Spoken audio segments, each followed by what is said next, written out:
நாங்களாம் மாதம் மாதம் மளிகை சாமான் வாங்கணும். எங்ககிட்ட எப்போ காசுதோ அப்போ தான் நாங்கள் மளிகை சாமான் வாங்குவோம். நாங்களும் ஒரு நடுத்தர குடும்பம். மாதம் மாதம் சம்பளம் வர அளவுக்கு எங்கள் வீட்டு ஹஸ்பண்ட் வேலைக்கும் போவார், வந்து ரியல் எஸ்டேட் தான் பண்ணுறாரு.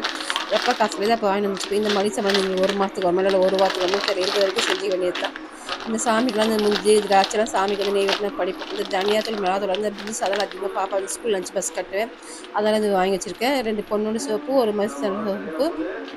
இது தலைக்கு பாப்பா தேய்க்கிற எண்ணெய், இந்த ரீஃபண்ட் ஆயில் அது வாங்கிட்டு பசங்களுக்கு பர்ஃபி ஸ்நாக்ஸ்க்கு.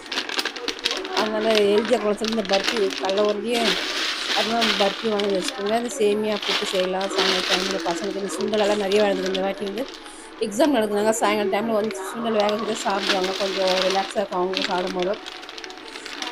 இந்த கோதுமை மாவு, உளுத்தம்பருப்பு, துவரம்பருப்பு, கடலப்பருப்பு, மேகி இதெல்லாம் 1 கிலோ தாங்க வாங்கியிருந்தேன். கடலப்பருப்புலாம் 1/2 கிலோ. இந்த அணில் ரவா, சம்பா ரவை அது ஒரு பேக்கெட்டு, நாட்டு சக்கரை வாங்கியிருந்துருங்க.